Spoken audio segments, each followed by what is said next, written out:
Hi everyone, welcome back to the review section. So we mentioned a bit about nuclear fission, I believe, but the whole concept of nuclear fusion actually works in the whole opposite direction, basically. So nuclear fusion works in causing the nuclei of lightweight elements such as hydrogen to collide and produce a kind of new element that releases more energy than nuclear fission, less greenhouse gases, and also produces less byproducts such as helium. Byproduct.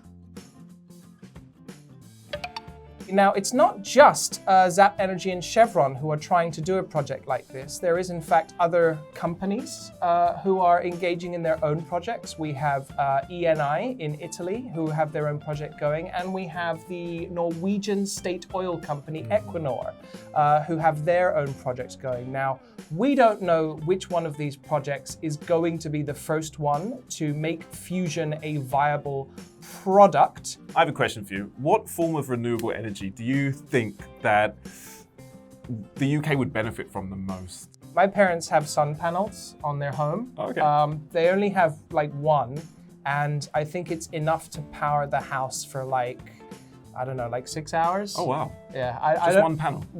Yeah, I think it's one panel. I'm not 100% sure, but yeah, they bought it and they say that like they can use it but because both of my parents are retired, they watch a lot of TV.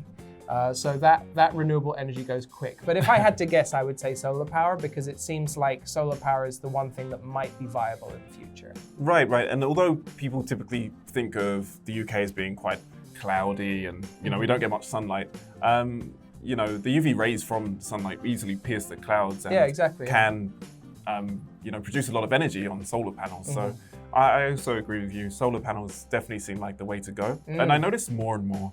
I know my neighbors have them. We don't have them yet, but we should look into doing that.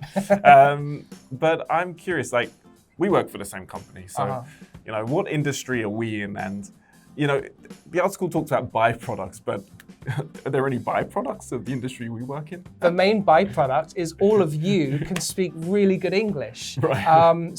But that's not really a byproduct, is it? That's like the main product. So I suppose a byproduct, I don't know, like a bunch of English teachers getting rich. Maybe just more exposure to foreigners or something like that. Like I suppose like before the explosion of English teaching in Korea, there probably weren't nearly as many foreigners in this country, certainly not Westerners. Right. I guess it's kind of provided a gateway for foreigners to come to Korea. So yeah, so maybe a more multicultural society. That does it for Unit 9. So thanks for joining us, and we'll see you in Unit 10.